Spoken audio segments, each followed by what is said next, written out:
We're told a true mate's rejection is the final death, that once the bond is severed, the rejected is supposed to fade quietly into nothing.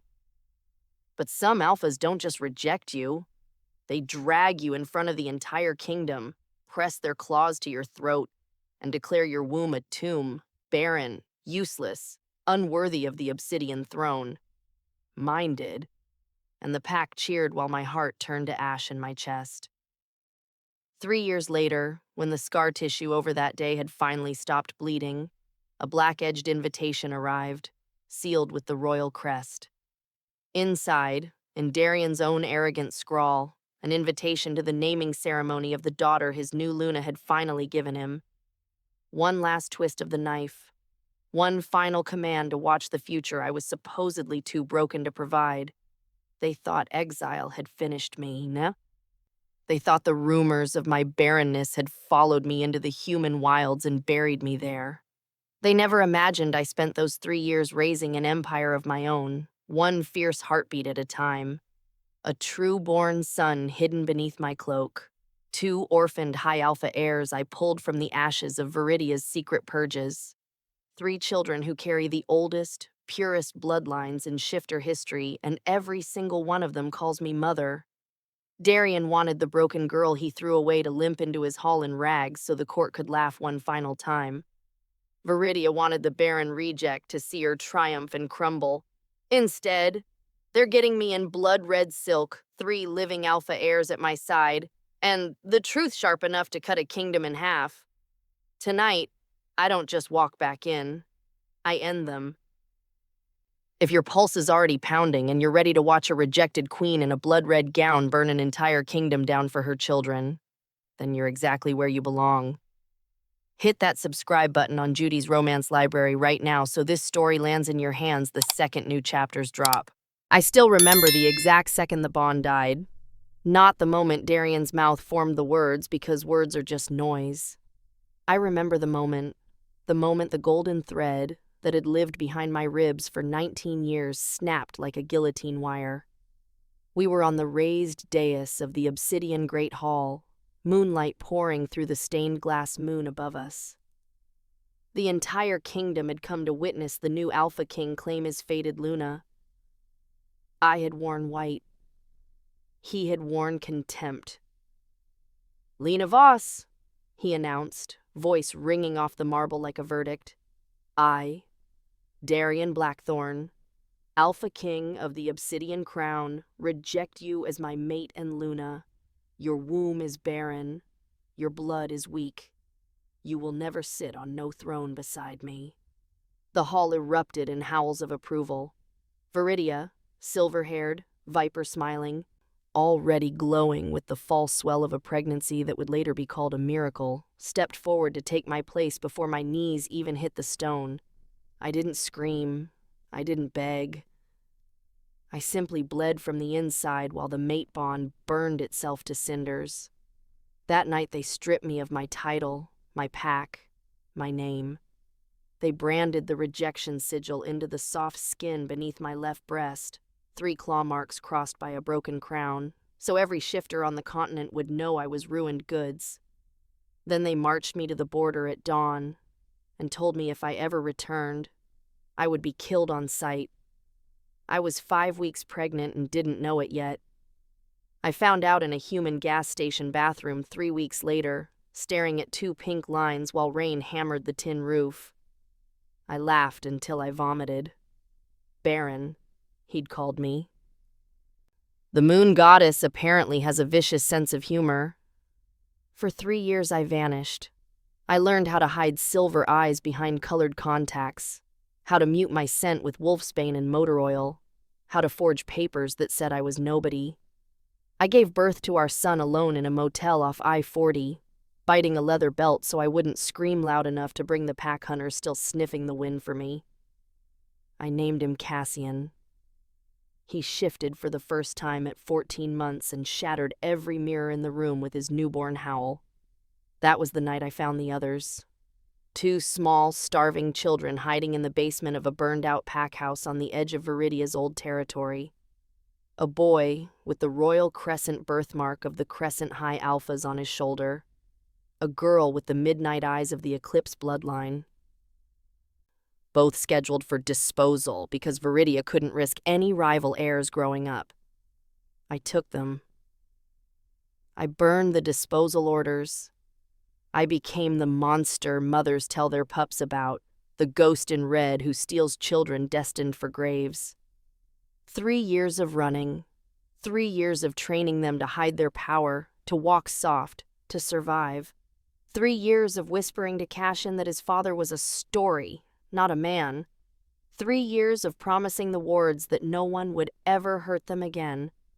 Then the invitation came. Heavy black cardstock, silver wax seal, Darian's crest, my old crest, pressed into it like a brand. You are cordially invited to the naming ceremony of Her Royal Highness, Princess Aveline Blackthorn, firstborn daughter of Alpha King Darian and Luna Viridia. The words blurred, not from tears. From rage so pure it felt like holiness. Cashin, now 8 years old, tall for his age, silver eyes exactly like his father's, found me holding the card with shaking fingers. "Are we going, Mama?" he asked quietly. The wards, Lyric and Ezra, stood behind him in the doorway of our safe house. Lyric's tiny hand rested on the hilt of the dagger I'd taught her to throw at 6. Ezra's gaze was steady, ancient, already carrying the weight of the throne that had murdered his parents. I looked at my 3 impossible heirs, my living proof, my weapons, my heart walking outside my body, and felt the last piece of the broken girl I'd been die for good. "Yes," I said. My voice didn't shake. "We're going." I hung the invitation on the wall and used it for target practice until the silver wax ran like blood. Then I went to the trunk at the foot of my bed and pulled out the gown I'd sewn in secret over 3 long years. Crimson silk, the color of fresh arterial blood, cut to flow like liquid fire when I walked. No pack colors, no submission, just war. Darian wanted the Barren reject to watch him crown his perfect new family. Viridia wanted to dance on my grave in pearl-embroidered slippers. They were about to learn what happens when you invite a mother wolf to a slaughter wearing the pelt of her enemies she's already killed. I folded the gown into the suitcase beside 3 tiny formal suits. Black, severe, perfect. Cassian touched the red silk with careful fingers. "Will Father be surprised?" he asked. I smiled, and it felt like sharpening a blade. "Baby," I said, "he's going to forget how to breathe." We left before dawn the next morning. 4 shadows in a stolen car heading straight for the heart of the kingdom that threw us away. The Obsidian Palace was waiting. So was the Alpha King who thought he'd killed me with 4 words and a brand. He was wrong. I was never the one who was barren. He was. Barren of mercy, barren of foresight, barren of the ability to imagine that the woman he broke would come back leading the future he thought he'd erased. The mark of exile burned under my ribs like a second heartbeat. Tonight, I was going to carve a new one into him. Let the ceremony begin. The Obsidian Palace had not changed. Same vaulted ceilings painted midnight blue. Same marble floors veined with silver that drank the moonlight. Same throne dais at the far end, raised like a stage for gods and monsters. Tonight, the gods were absent. The monsters had dressed for the occasion. I stepped through the arched entrance at the exact stroke of midnight, the hour reserved for royal processions. Crimson silk slid across the floor behind me like spilled blood. The gown left my shoulders bare, the rejection brand hidden beneath a lace choker of black diamonds, worn like a collar turned into a crown. Cashin walked 1 pace ahead, small shoulders squared inside his black suit, silver eyes already glowing with the promise of the alpha he would become. Lyric and Ezra flanked him, 1 on each side, a perfect honor guard of children who had survived genocide. All 3 wore white moonstone cufflinks that caught the torchlight like stars. 4 heartbeats, 1 war cry wearing silk. The hall was packed. Every alpha, Luna, and council elder on the continent had come to coo over Viridia's miracle pup. Conversation died the instant we appeared. 1,000 noses lifted at once, scenting the air. Impossible. Unmistakable. High alpha blood, 3 distinct ancient lines, moving through the room like a blade through flesh. I felt the moment Darien saw us. He was standing beside the throne, one hand on Viridia's waist, the other raised to accept another toast. The crystal goblet slipped from his fingers and shattered on the marble. Good. Viridia recovered first. She always did. She glided forward in a gown of pearl and frost. Infant daughter swaddled in silver on her hip. The smile she gave me was razor-thin and dripping venom. "Lena," she purred, loud enough for the entire hall to hear. "How charitable of you to accept our little invitation. Though I see you've brought strays." Her gaze flicked to the children with theatrical pity. "The palace does have an orphanage wing, if you're looking to finally unburden yourself." A ripple of cruel laughter swept the crowd. I didn't flinch. I didn't speak. I simply kept walking. The children matched my stride perfectly. 10 feet, 20. The crowd parted like water before a shark. Cassian's tiny hand brushed mine, just once, for strength. I squeezed back. Viridia tried again, voice rising in pitch.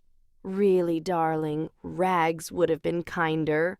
Red is so desperate on a woman past her prime." Still no one stopped us. We reached the foot of the dais. Only then did I pause. I looked up, slowly, and met Darien's eyes for the first time in 3 years. He had not moved. He looked like someone had struck him across the face with a frozen blade. His mouth was open. His pupils were blown wide, black swallowing silver. I saw the exact second he scented them, the exact second the truth detonated behind his eyes. The boy in front, my son, his son, had the same cheekbones, same proud tilt of the head. The girl with the midnight stare of the eclipse line Viridia had sworn extinct. The boy with the crescent birthmark burning through the collar of his shirt like a brand of judgment. Darien made a sound, half gasp, half wounded animal. Viridia felt the shift in the room. Her smile cracked. She clutched the baby tighter and took one involuntary step back. I finally spoke. My voice carried to the rafters without effort, calm, cold, and laced with 3 years of sleepless nights. "Thank you for the invitation, Your Majesty." I dipped into the shallowest, most insulting curtsy possible. "I brought gifts for the new princess." I lifted my hand. Cassian, Lyric, and Ezra stepped forward in perfect unison. 3 children, 3 ancient bloodlines, 3 living indictments. Cassian's eyes locked on his father's. He did not blink. Then, without warning, without permission, my son opened his mouth and let out a howl. Not a child's cry, not a pup's yip. A pure, shattering alpha command that slammed into every wolf in the hall like a physical blow. Glasses exploded, knees buckled, even the torches guttered as if the moon herself had leaned down to listen. The sound said one thing. In the oldest language we have, "I am here. I am his. And you are all liars." Silence fell. Absolute. Suffocating. Darien dropped to one knee. Not in reverence. In surrender. Viridia's face went the color of old ash. I smiled, slow, terrible, beautiful. "Let the naming ceremony begin," I said softly. The red gauntlet had been thrown, and the entire kingdom just watched their king pick it up with trembling fingers. The hall was still ringing with the aftershock of Cassian's howl when the high priestess shuffled forward, clutching the ancient moon bowl like it might bite her. No one had recovered. Half the nobles were still on their knees. The other half looked ready to bolt. Darien had not risen. He remained on one knee at the edge of the dais, head bowed, chest heaving as though Cassian's command had punched the air from his lungs. His eyes, those silver eyes I once loved, were fixed on our son with something between worship and terror. Viridia was the only one still pretending the world hadn't tilted on its axis. She thrust the infant forward like a shield. "Continue!" She snapped at the priestess, voice brittle as frost. "The princess awaits her name."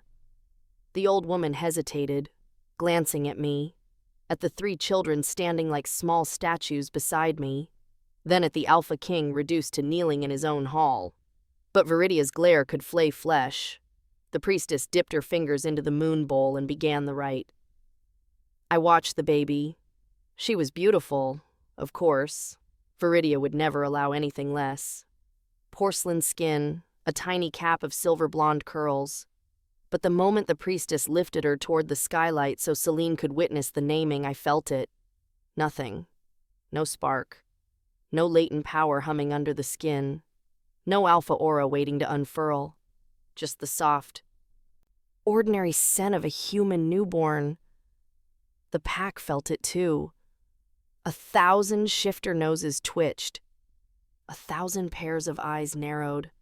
The false smiles that had been plastered on every face since the doors opened began to slide off like melting wax. Viridia kept talking. Too loud. Too fast. "Behold Aveline Celine Blackthorn, firstborn daughter of the Obsidian Crown, blessed by the goddess." The words rang hollow. I took one step up the dais. Just one.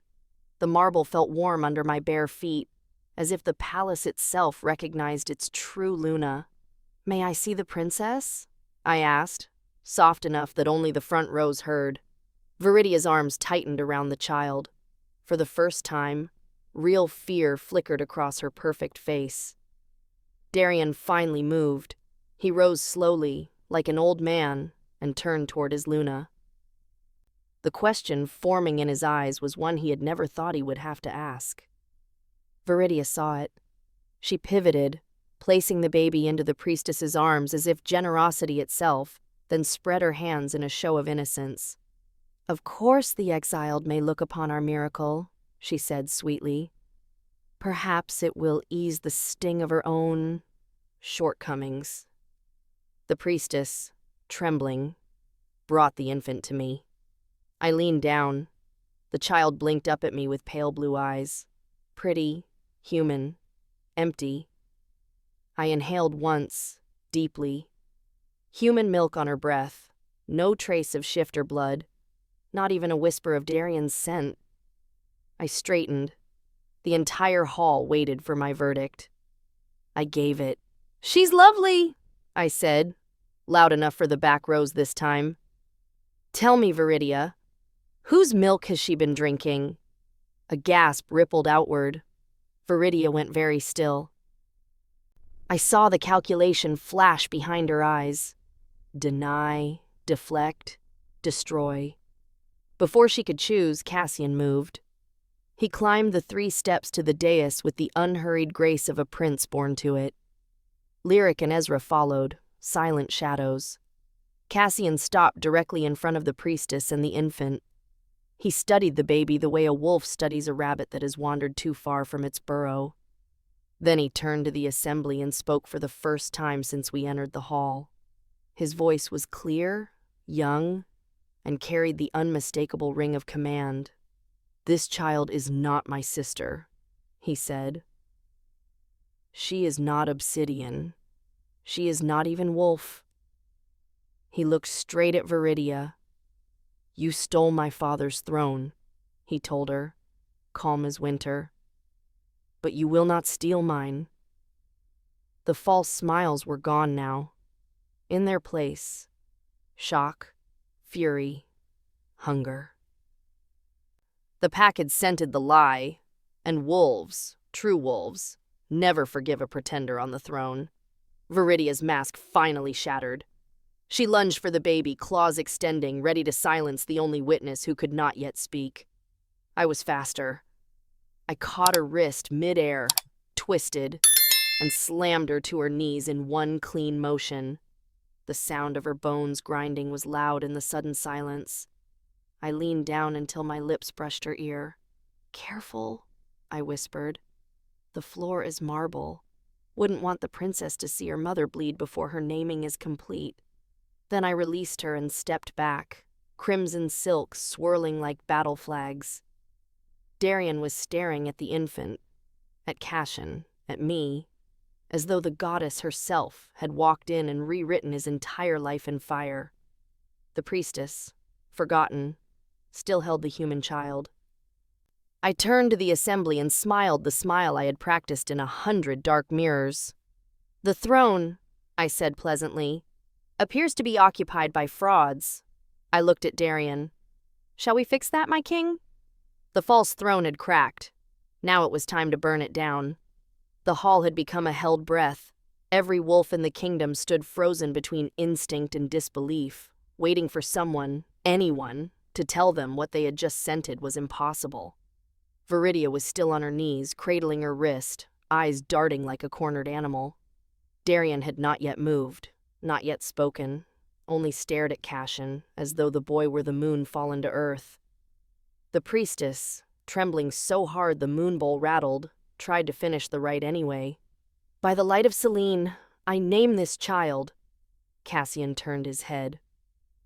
Not toward the priestess, not toward Viridia, directly toward Darian. Father to son, blood to blood.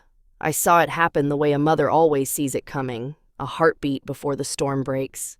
Cassian's small chest expanded, his silver eyes ignited, pupils blown wide with ancient, untamed power. The rejection brand beneath my own ribs burned in sudden sympathy, as though the broken bond was screaming to be remembered. He opened his mouth, and the howl came. It was not loud at first. It was pure, a single perfect note that started in the bones of the earth and rose through his tiny body like a blade of white fire. Then it detonated. The sound hit the hall like a physical force. Chandeliers exploded in showers of crystal, banners ripped from their poles. Every wolf in the room, alpha, beta, warrior, elder, dropped to their knees as one. Throats bared in involuntary submission. Even I staggered half a step, tears springing to my eyes from the sheer weight of it. It was the howl of a born king recognizing his territory, the howl of a son claiming his father across a severed bond, the howl of truth too long buried to stay silent any longer. Darian was slammed backward into the throne as though an invisible hand had shoved him. His spine bowed. A choked, broken sound tore out of him, half sob, half answering roar. The bond that had been shredded 3 years ago flared back to life between them, golden and furious and undeniable. I felt it snap into place inside my own chest like a bone resetting. Cassian's howl climbed higher, wilder, until the stained glass moon above us cracked straight down the middle, a jagged silver scar across Celine's face. And then, clear as temple bells, woven through the howl and chaos, came the word every wolf in the hall heard inside their skull. "Father." The howl cut off as suddenly as it began. Silence crashed down, heavier than the roar.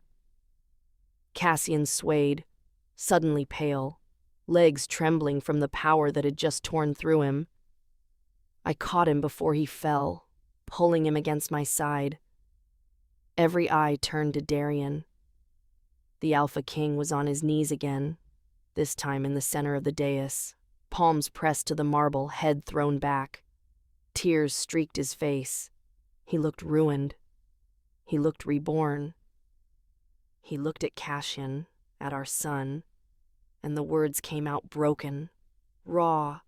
Centuries of arrogance burned away in one primal note. "My son," he whispered, then louder, a vow to the entire hall. "My son?"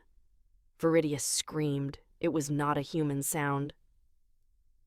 It was the sound of a liar watching her entire empire collapse under the weight of 8-year-old truth. She lunged, not for the baby, not for Darian, but for Cassian. Claws out, murder in her eyes. I stepped between them without thought, red silk flaring like wings. My own growl answered hers, low, maternal, final. "Touch him," I said, very softly, "and I will wear your pelt as a cloak before sunrise." She froze. Behind me, Cassian straightened in my arms. He looked at his father, really looked, for the first time. Darian crawled forward, literally crawled, until he was close enough to reach out a shaking hand. Cassian studied it, then, slowly, solemnly, placed his smaller hand in his father's. The bond flared again, visible this time, threads of gold and obsidian light wrapping around their joined hands. Darian made a sound like a man dying and wolf grieving at once. "I didn't know," he rasped. "Goddess forgive me. I didn't know." Cassian tilted his head, considering. Then he said, clear and calm, the sentence that ended the false reign forever. "You know now." The primal truth had spoken, and the hall had heard it in their blood. There was only one heir to the obsidian throne standing in this room, and he was holding his father's hand while his mother stood over them both in blood-red silk, ready to burn the world down to keep him safe.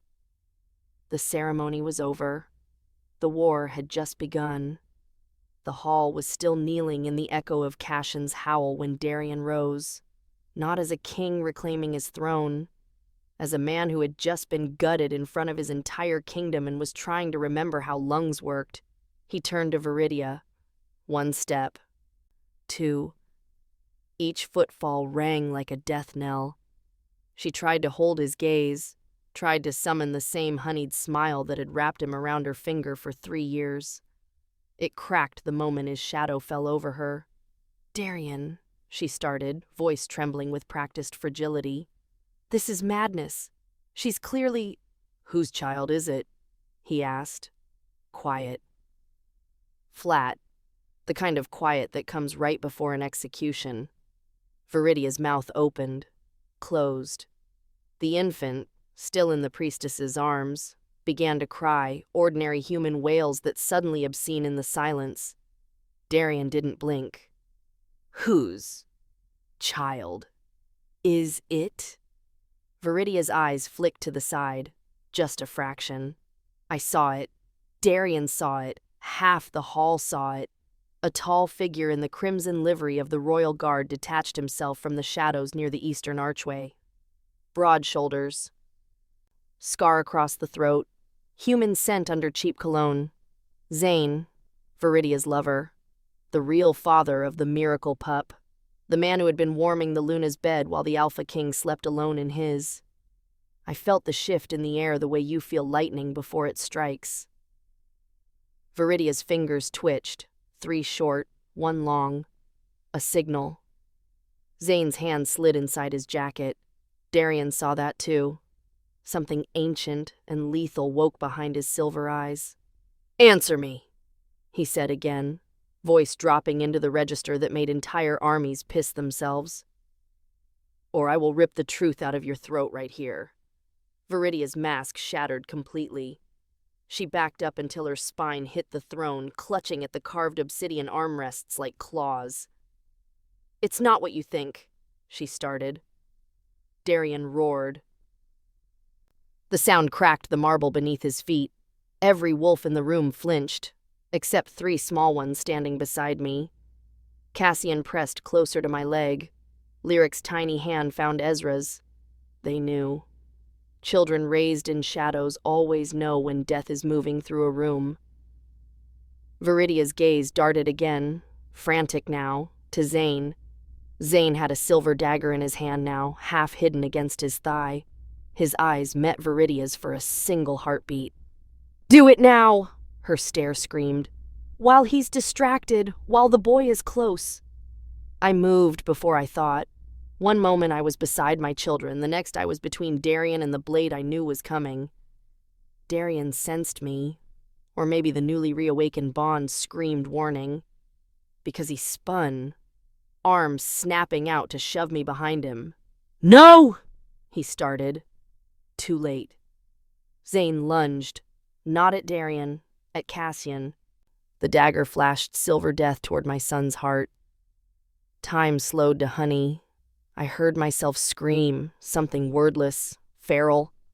Saw Darien pivot, too far to reach. Saw Viridia's face twist into triumphant horror. Then two things happened at once. Lyric, quiet, deadly Lyric, stepped forward and spoke a single word in the old High Alpha tongue, a word that had not been heard in 2 centuries. The torches flared white, and Ezra, sweet, silent Ezra, flicked his wrist. A thin wire of shadow snapped out from his sleeve, wrapped Zane's ankle, and yanked. The assassin went down hard, dagger skittering across the floor.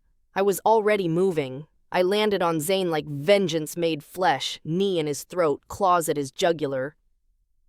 "Touch my son," I hissed into his shocked face, "and I will feed you your own heart." Behind me, Darien grabbed Viridia by the throat and slammed her against the throne so hard the obsidian cracked. "Call him off," he snarled, fangs fully extended. "Call him off or I start removing pieces." Viridia choked, tears streaking perfect makeup. "Zane," she rasped. Zane laughed. Wet. Broken. "Too late, Luna," he spat. "The poison's already in his cup. One way or another, the Blackthorn line ends tonight." Darien froze. I felt it too, the faint burn in the back of my throat. Wolfsbane and Nightshade, slow-acting, tasteless. He'd drunk from the ceremonial goblet right before the howl. Viridia smiled through bloodied lips. "Checkmate," she whispered. The hall erupted into chaos. Wolves shifting, guards shouting, nobles scrambling for exits. Darien swayed, poison hitting his bloodstream. I stood slowly, wiping Zane's blood from my claws onto my red silk. "No," I said, voice cutting through the panic like a bell. I looked at my 3 children, unflinching, unafraid. Then at Darien, whose knees were starting to buckle. Then at Viridia, still pinned and smiling like she'd won. "Not checkmate," I told her. I smiled back. "Just the opening move." I turned to the hall and let my own alpha aura unfurl for the first time in 3 years. Crimson, vicious, maternal. "Royal Guard!" I called, and every soldier in Blackthorn Crimson dropped to their knees without hesitation. "Arrest the false Luna and her human dog. The true heir has returned, and I am done asking nicely." The lies were exposed, the blades were drawn, and the real war had only just begun. They dragged Viridia and Zane away in silver chains, but the poison was already crawling through Darien's veins. I saw it in the tremor of his hands, the faint gray cast under his golden skin, the way his pupils flickered between wolf and man. He was fighting it with everything he had, but Wolfsbane laced with Nightshade is a patient killer. He tried to stand straight on the dais, to give orders, to pretend the crown still fit. It didn't. I walked up the 3 steps alone. The children stayed below, 3 small sentinels in black, watching everything with unblinking eyes. When I reached him, the entire hall fell silent again. Even the torches seemed to hush. Darien looked at me like I was a ghost he'd spent 3 years trying to exorcise. "Lena," he rasped, voice cracking. "The healers." "Will be too late," I finished for him. "You know the dose they used." "You have maybe 20 minutes before your heart stops." His jaw clenched. Pride tried to rise. Pain crushed it. I stepped closer, close enough that the scent of him, pine, smoke, and now poison, filled my lungs again after 3 empty years. The bond between us throbbed like an open wound, suddenly remembering it could still bleed. I did not touch him. "I'm not here to scream at you," I said quietly. "I'm here to make you see." He swallowed hard. "I see my son." "Look harder." I turned and gestured. Lyric and Ezra climbed the dais without being asked. Two small shadows carrying the weight of murdered kingdoms. Lyric spoke first, voice soft but steady, the accent of the lost royalty threading every word. "My mother was High Alpha Selene of the Crescent Pack," she said, looking straight at Darian. "Viridia told you the Crescent Line died of plague. That was a lie." Ezra pulled down the collar of his tiny suit jacket. The Royal Crescent birthmark glowed faintly, same as the one hidden beneath Cassian's shirt. "My father was High Alpha Orion of the Eclipse Throne," Ezra continued, voice flat with old grief. "Viridia told you he lost a challenge and fled in disgrace." Another lie. They were poisoned in their beds. I was 3. Lyric was 4. We were supposed to disappear next. Darian swayed. I watched the truth hit him like silver bullets. Every border war he'd been told was rebellion. Every ally who mysteriously died. Every report that painted Viridia as the perfect, fertile savior while I was branded Barren. All of it orchestrated. He looked at me, really looked. At the 2 children who should not exist. Then at Cassian, standing between them like the bridge between lost thrones and the future. His knees finally gave out. He dropped in front of the 3 of them, not in submission this time, but in devastation. "I sent assassins after my own blood," he whispered, voice breaking. I let her murder innocents so she could—" He couldn't finish. I crouched so we were eye to eye. "You didn't let her," I said, cold and precise. "She made sure you never had the chance to know. Every advisor who questioned her disappeared. Every messenger who carried rumors from the border was found with his tongue cut out. Every record that might have shown the Crescent and Eclipse lines still lived was burned. She isolated you the way a spider webs a fly, slowly, beautifully, until you thanked her for the silk." A tear cut through the blood on his cheek. "I was blind," he said. "Yes." I did not soften it. "You were." Lyric stepped forward and placed something small in Darian's shaking hand. A signet ring, black obsidian, crescent moon carved deep. The ring of her dead mother. Ezra laid a second object on top of it, a tiny eclipse pendant still crusted with old blood. "Proof," Ezra said simply. "We kept them when the palace burned." Darian closed his fist around both relics like they burned. His gaze found mine again. The king was gone. Only the man left, broken, poisoned, desperate. "Tell me how to fix this," he begged. "You start by living long enough to try," I answered. I turned to the hall. "Clear the dais.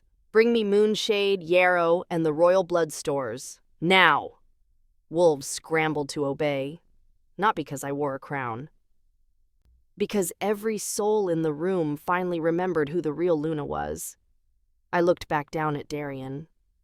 "Hold on for 19 more minutes," I told him.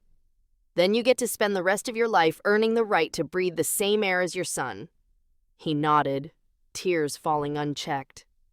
Behind us, Viridia's screams echoed from the dungeons, furious, terrified, already tasting the noose. I ignored her. I had children to save a kingdom for, and a mate, poisoned, humbled, and still stupidly, infuriatingly mine, to keep alive long enough to grovel properly. The treason was no longer whispered. It was screaming, and I was the one holding the knife. 19 minutes. I had counted every heartbeat since I gave the order. The healers were still scrambling with moonshade and blood when the dungeon doors exploded open. Zane came through them like a demon loosed from chains. Silver manacles dangled from one wrist, snapped clean in half. His guard uniform was shredded, soaked in the blood of the wolves who had tried to hold him.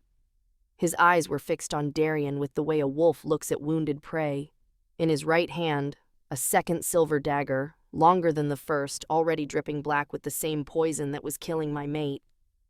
The hall froze for one stunned second. Then Zane moved. Fast. Too fast for a human. He vaulted the marble balustrade, hit the dais running, and drove straight for Darien's heart. Darien was half collapsed against the throne, pupils blown, lips turning blue. He saw death coming and tried to rise anyway. Instinct, pride, whatever was left of the king. He never had a chance. I was already there. I stepped between them the way a mother wolf steps between her cub and a hunter. Zane's blade met my palm instead of Darien's chest. I caught it. Barehanded. The silver-seared flesh hissed against bone, but I twisted hard and ripped the dagger free of his grip before the poison could fully bite. Then I slammed my forehead into his face. Cartilage crunched. He staggered back, roaring. The hall detonated. Wolves shifted mid-scream. Nobles scrambled over each other to flee, benches overturned. But every warrior in the room hesitated, because no one had ever taught them what to do when the rejected Barren exile suddenly moved like a war goddess. I didn't wait. I drove forward. Knee to his gut, elbow to the back of his skull as he doubled. Claws raking across the tendons behind his knee so he dropped. He hit the marble hard. I followed him down, straddling his chest, forearm across his throat. He thrashed, stronger than any human had a right to be, Viridia's blood rituals, no doubt. But I had carried 3 alpha heirs across continents, killed rogue wolves with my bare hands, and survived 3 years of hell for this moment. He was not stronger than that. I pressed until his eyes bulged. "Wrong throat!" I snarled into his face. "You should have come for mine." Behind me, Darien's ragged voice. "Lena!" I didn't turn. Couldn't, because Zane smiled through bloodied teeth and whispered, "Too late." A second blade flashed from his sleeve, this one aimed under my ribs. I twisted at the last second. The dagger sliced silken skin, a hot line of fire across my side. I hissed, but I did not let go. Instead, I slammed his own broken manacle spike through the meat of his shoulder and pinned him to the marble like an insect. He screamed. The sound cut off when my claws found his throat. I leaned close. "Tell Viridia," I whispered. "The Barren bitch sends her regards." Then I looked up. The entire hall had gone still again. Hundreds of wolves, warriors twice my size, alphas who had sneered at me for years, stared at me like I had grown a second head, at the woman in the blood-soaked red gown who had just disarmed a professional assassin in 3 heartbeats while bleeding, smiling, terrifying. Darien was staring too. His mouth was open. His eyes were wide with something that looked a lot like awe and a lot like fear. I rose slowly, leaving Zane writhing and pinned. Blood dripped from my fingertips onto the white marble. Mine, his, didn't matter. I turned to the stunned royal guard. "Take him to the cells," I said, voice perfectly calm. "Alive. I'm not finished with him." 4 guards rushed forward, suddenly remembering how legs worked. I walked the 3 steps back to Darien. He was on his knees again, one hand pressed to his chest, fighting the poison with everything he had left. I knelt in front of him, cupped his face with hands that still smelled of another man's blood. "Look at me," I ordered. His eyes, silver, glassy, terrified, met mine. "You are not dying tonight," I told him. Then I sliced my own wrist with the dagger I'd taken from Zane, pressed the wound to his mouth, and let Alpha Luna blood, ancient, pure, furious, pour down his throat. He choked, tried to pull away. I held him harder. "Drink," I commanded, the bond flaring white-hot between us. "That's an order from your Luna." He drank.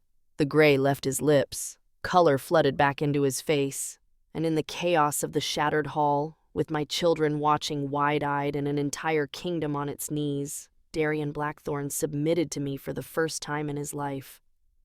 His throat worked against my skin. His hands came up, trembling, to hold my arm like it was the only real thing left in his world. When I finally pulled away, the wound on my wrist was already closing. I looked down at him. "Still think I'm Barren?" I asked softly. He laughed once, broken, wet, disbelieving. Then he bowed his head to my thigh right there in front of everyone and whispered the words the entire hall heard, "My Luna." The betrayal was fatal, but not for him, for everyone who had ever dared to stand against us. The marble beneath my knees was slick with blood, mine, Zane's, the guards he'd killed on his way up from the cells. Darian's head rested heavy against my thigh, breath ragged but steady now, my blood burning the poison out of him one heartbeat at a time. I thought the worst was over. I was wrong. Lyric and Ezra climbed the dais again, two small figures in black, moving like ghosts through the stunned crowd. They stopped in front of the throne, the same throne Viridia had lounged on an hour ago like a queen. Lyric pulled a thin silver chain from beneath her collar. On it hung a tiny crystal vial no bigger than a child's finger filled with swirling black liquid. Ezra carried a leather-bound ledger, edges charred, pages warped by old fire. The hall went deathly quiet. Lyric's voice rang out, clear and merciless. "This," she said, holding the vial high so moonlight struck it, "is the same poison that killed my mother and father. Viridia brewed it herself. She made me watch while they drank it at dinner. I was 4. A collective inhale sharp enough to cut glass. Ezra opened the ledger. Every page was covered in Viridia's elegant, looping script, names, dates, methods, High Alpha Selene of Crescent, Nightshade in the Wine, 3rd moon of the 17th year, High Alpha Orion of Eclipse, Wolfsbane in the bedding, same night, Lord Commander Riven, throat slit, blamed on rogues. 17 more names, allies, witnesses, anyone who might have spoken for me. Ezra looked straight at the assembled nobles. "She kept trophies," he said. "Locks of hair, signet rings. My father's eclipse pendant is page 12. He turned the book so the front rows could see the tiny braid of midnight hair glued beside Orion's name. A low growl rolled through the hall. Pure animal fury. Lyric uncorked the vial. The stench of nightshade and silver nitrate filled the air. "She was going to use this on King Darian tonight," Lyric continued. After the naming, slow enough that everyone would blame grief over the Barren exile's dramatic return. Then she and Zane would rule through the human baby until it was old enough to tragically die. After that, the throne would be theirs forever. She looked at Viridia, chained between 2 guards at the foot of the dais, and smiled the coldest smile I have ever seen on a child. "We took it from her rooms the night she tried to burn us alive. We've been waiting." Viridia thrashed against the silver, screaming denials that no one believed anymore. Ezra closed the ledger and laid it on the throne like evidence in court. Then both children turned to Darian. He was still kneeling, my blood on his lips, face ash pale beneath the returning color. Ezra spoke again, softer now, but every wolf heard it. "You signed the execution orders for our packs, Your Majesty. You believed her when she said we were dead. We aren't." Lyric stepped forward and placed the poison vial in Darian's shaking hand. "Justice or vengeance," she said. "Your choice." The silence was so complete I could hear Darian's heartbeat, stronger now, thanks to me, but breaking all the same. He looked at the vial, then at the ledger, then at the 2 small survivors of his blindness. His shoulders began to shake, not from poison this time, from the weight of 17 murdered names and 3 living children who had every right to want him dead. He lifted his head and looked at me. I met his gaze without mercy. I didn't need to say it. He already knew. He rose slowly, legs unsteady, and faced the hall. His voice, when it came, was ruined, raw, but it carried to the rafters all the same. Viridia Silvertongue, once Luna of the Obsidian Crown, I strip you of title, name, and protection. You will be taken to the pit cells. Tomorrow at dawn, you will drink what you brewed for others. Your lover Zane will join you. Viridia's scream was inhuman. Darien ignored her. He turned to the guards holding her. Take her. Gag her if you have to. I'm finished listening. Then he looked at Lyric and Ezra. His voice cracked. I have no right to ask forgiveness. I will spend the rest of my life earning it anyway. Your thrones, Crescent and Eclipse, will be restored. Your names cleared.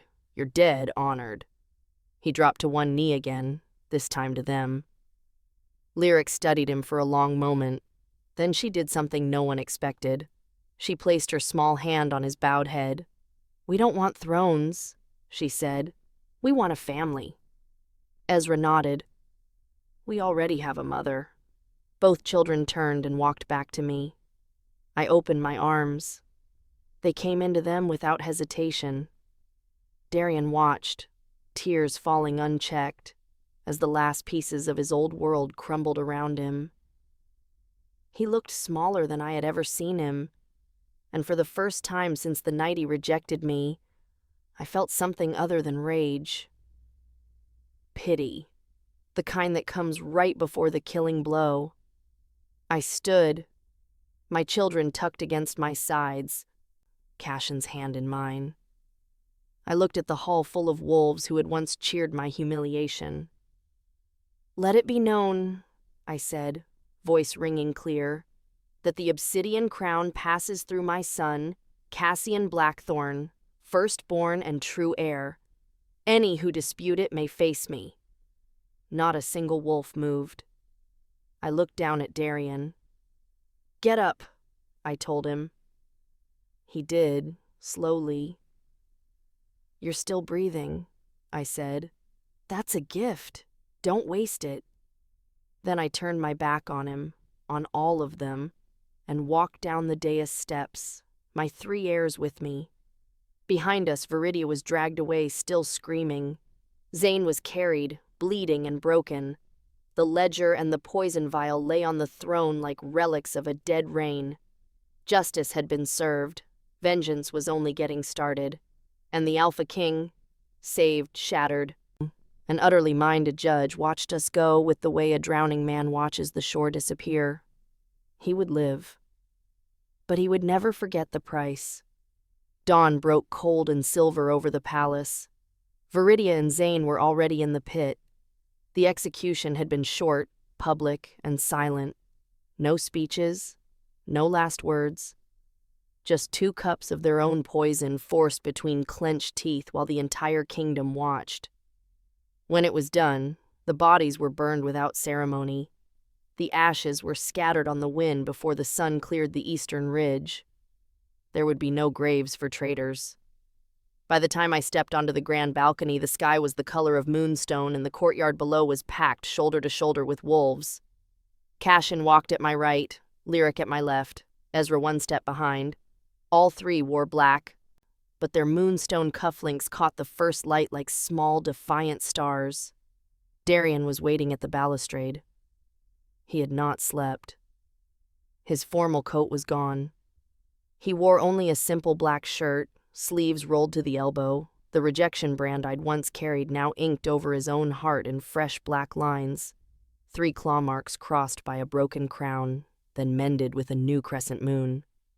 He had done it himself at midnight with a silver needle and no anesthetic. I knew because I had watched. He turned when he heard our footsteps. For a moment no one spoke. Then he went down on both knees, not to the crowd, but to us. The Alpha King of the Obsidian Crown knelt in the cold morning light and bowed his head to a woman in blood-streaked red silk and 3 children the kingdom had tried to erase.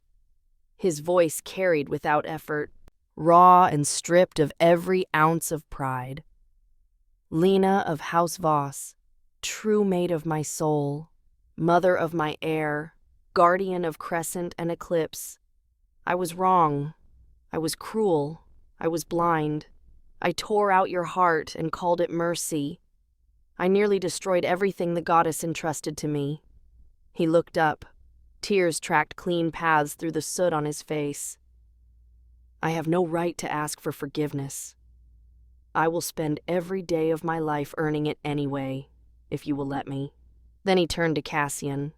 "My son," he said, and the words cracked open something inside the boy I had never been able to reach. Cassian's silver eyes shimmered. "I did not know you existed. That is my greatest shame. But I know you now, and I will never leave you again." Cassian glanced at me. I gave the smallest nod. He stepped forward and placed his small hand on his father's bowed head, just as Lyric had done the night before. "You hurt my mother," Cassian said, voice steady. "But she taught me that real strength forgives when it's hard. Hard. So I forgive you. But you have to earn it every day." Darian's shoulders shook with silent sobs. Lyric and Ezra moved next. Lyric placed the restored crescent crown, small, ancient, reforged overnight, in Darian's hands. Ezra laid the eclipse circlet beside it. "We choose the obsidian pack," Ezra said simply. "We choose you, if you choose us back."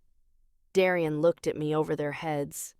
I felt the bond flare, white-hot, aching, alive. I walked forward until the toes of my bare feet touched his knees. Then I cupped his face with both hands and pulled him up to meet my eyes.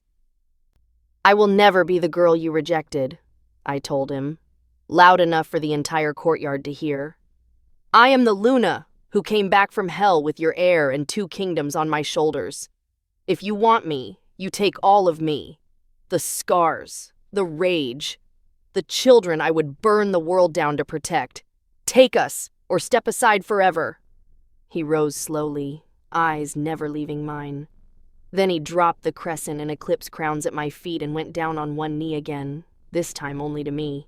"Take me," he said, voice breaking. "Break me. Rebuild me. I am yours. The crown is yours. The kingdom is yours. Everything I am, everything I will ever be, belongs to you and to them." He pulled the royal obsidian circlet from his own head and held it up to me with both hands. The courtyard held its breath. I took the crown. I turned to the sea of wolves below, and I placed it on my own head. The roar that answered shook the mountains. When I turned back, Darian was still kneeling. I reached down, threaded my fingers through his hair and pulled him to his feet. Then I kissed him. Not gentle, not forgiving yet, acclaiming. Teeth and desperation and 3 years of grief and fury and love that had never died, only waited. The bond snapped taut between us, golden, blazing, unbreakable. Power poured through it. His, mine, Cassian's, the ward's, the entire pack's, until the balcony stones cracked beneath our feet and the dawn sky lit up like wildfire. When we broke apart, both of us were shaking. I pressed my forehead to his. "Welcome home, my king," I whispered against his mouth. He laughed once, wet, stunned, joyous. Then he lifted me off my feet, spun me once under the rising sun, and roared to the kingdom the words every wolf had waited a lifetime to hear. "Behold your Luna! Behold the Obsidian Queen and the mother of our future!" Cassian, Lyric, and Ezra ran to us. We caught them up, 4 heartbeats becoming one, while the pack howled until their voices cracked. Later, when the sun was high and the palace quiet again, Darian found me in the Luna's chambers, our chambers now. He closed the door, leaned back against it, and looked at me like I might vanish. I walked to him slowly, red gown finely discarded, wearing only his shirt and the crown I had not yet taken off. I stopped, a breath away. "Still breathing?" I asked softly. "Barely," he answered. "Good." I slid my hands under his shirt, over the fresh brand that now matched the one he'd once burned into me. He shuddered. "I will spend the rest of my life on my knees for you," he said against my lips. "If you'll let me."